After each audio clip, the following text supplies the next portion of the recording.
जैसे जैसे चुनाव की तारीख नजदीक आती जा रही है, आरोप प्रत्यारोप का सिलसिला तेज होता जा रहा है। महाराष्ट्र के बीड़ में एनसीपी प्रमुख शरद पवार के निशाने पर आज नरेंद्र मोदी थे।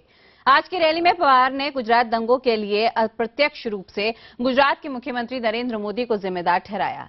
पवार ने कहा कि नरेंद्र मोदी कभी दंगा पीड़ितों के आंसू पोंछने नहीं गए, इसलिए उन पर विश्वास नहीं किया जा सकता। पवार के मुताबिक मोदी ने सत्ता का इस्तेमाल लोगों की धार्मिक भावनाएं भड़काने के लिए किया। हम आपको याद दिला दें कि पवार कई बार नरेंद्र मोदी की तारीफ कर चुके हैं और उनसे बेहतर रिश्ते होने का दावा कर चुके हैं। लेकिन अब चुनावी सभा में मोदी के बारे में क्या है पवार की राय, आप खुद ही सुनिए। नरेंद्र मोदी जे या देशाचे प्रधानमंत्री होतात ते मात्र त्या ठिकाणी कधी गेले नाही आणि त्या आया बहिणींच्या डोळ्याचे अश्रू पुसण्याचं काम त्यांनी कधी केलं नाही। कसा विश्वास ठेवायचा देशातल्या अन्य जाती जमातीच्या लोकांनी? आणि म्हणून मिळालेल्या सत्तेचा वापर एका धार्मिक भावनेनं तुम्ही करून या देशातल्या बहुसंख्य अन्य धर्मीय लोकांच्या हिताची दफरूक न करण्याची नीती।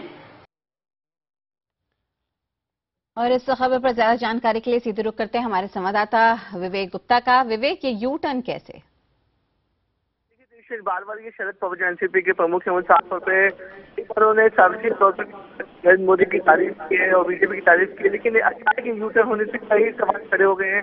आज जब महाराष्ट्र में शरद पवार ने रैली में साफ तौर पर कहा था कि नरेंद्र मोदी गुजरात में आए थे तो जिम्मेदार है, अगर नरेंद्र मोदी पीएम बनते हैं तो वो एक खतरा बन सकते हैं। तो काफी बड़ा उन्होंने बयानबाजी की है, तो उसको लेकर बार सवाल खड़े हो रहे कि आखिरकार जो शरद पवार हमेशा अगर हम पिछले कुछ महीनों की बात करें तो वो लगातार बीजेपी की तारीफ करते हैं और साथ ही साथ नरेंद्र मोदी की उन्होंने पर्सनल स्टेट करते हैं। तो अचानक यू टर्न होने के बाद और अचानक नरेंद्र मोदी के सवाल ऊपर खड़े किए हैं, उसको लेकर कई सवाल जरूर खड़े हो गए हैं। तेजस्विनी, बिल्कुल विवेक, बने रहिए हमारे साथ। अपने दर्शकों को हम बता रहे हैं इस वक्त की अहम खबर चुनावों के मद्देनजर यहाँ पे शरद पवार ने इस बार पहली बार कई दिनों में सुना है जहां पे नरेंद्र मोदी पर उन्होंने तीखा वार किया।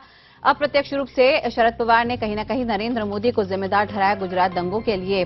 अब तक कई सभाओं में हम देखते आए हैं कैसे खुलकर शरद पवार नरेंद्र मोदी की तारीफ भी करते रहे और उनके साथ अच्छे ताल्लुकात होने की बात भी कहते रहे। लेकिन आज एक जनसभा में शरद पवार को सुना किस तरह से उन्होंने नरेंद्र मोदी को गुजरात दंगों के लिए अप्रत्यक्ष रूप से जिम्मेदार ठहराया और उनकी तीखी आलोचना की।